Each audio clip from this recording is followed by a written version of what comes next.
Life support থেকে ফেরা হলো না ঢাকা বিশ্ববিদ্যালয়ের সাবেক উপাচার্য অধ্যাপক ম.শ. আরফিন সিদ্দিকের।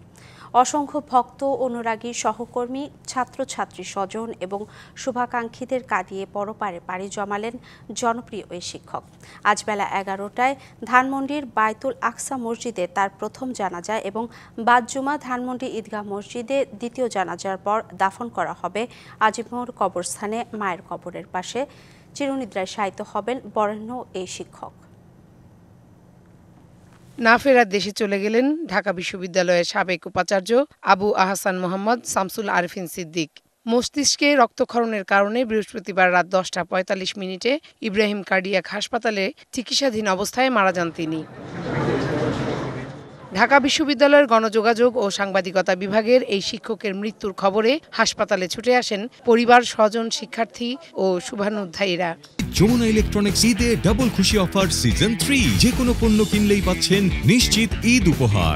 আরফিন সিদ্দিকী স্যারকে দেখেছি যে ওনার সততা কাকে বলে, এমনকি উনি যখন উপাচার্য ছিলেন এই বিশ্ববিদ্যালয়ে অনেকগুলো যুগের চাহিদা অনুযায়ী অনেকগুলো নতুন নতুন বিভাগ উনি খুলেছেন, যেগুলো দিয়ে আর আমাদের শিক্ষার্থীরা উপকৃত হচ্ছে। আদর্শবান মানুষ গড়ে তোলার কাজে তার জীবনটা ব্যয় করে গেছেন। আমার মনে হয় যে তাকে শুধু এই কারণেই আমাদের সবার সব সময় শ্রদ্ধার সর্বোচ্চ আসনে রাখা উচিত। আমাদের কাছে একজন অভিভাবক আজকে আমরা হারালাম, আমরা একজন অভিভাবক শূন্য হয়ে গেলাম। এই অপূরণীয় ক্ষতি কখনো পূরণ হবার নয়।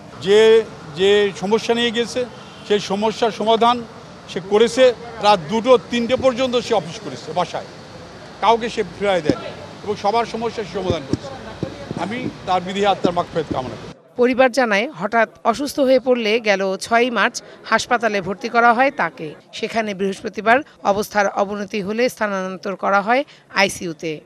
উনি ওই যে ঢাকা ক্লাবে ইফতারি কিনতে গিয়ে উনি হঠাৎ করে স্ট্রোক করে পড়ে গেছেন, তারপরে ব্রেন হ্যামারেজ হয়ে গেছে। ধানমন্ডি ঈদগাহ মাঠে জানাজা অনুষ্ঠিত হবে এবং তারপর আজিমপুর কবরস্থানে দাফন করা হবে। বিশ্ববিদ্যালয় পরিবার যে সিদ্ধান্ত গ্রহণ করেছে ঢাকা বিশ্ববিদ্যালয় কর্তৃপক্ষ এবং আমি ব্যক্তিগতভাবে তার প্রতি রেসপেক্ট। শিক্ষকতার পাশাপাশি ঢাকা বিশ্ববিদ্যালয় শিক্ষক সমিতির সভাপতি ও বাংলাদেশ সংবাদ সংস্থার পরিচালনা পর্ষদের চেয়ারম্যান ছিলেন ম.শ. আরফিন সিদ্দিক। Farhana Juthi, DBC news, Dhaka.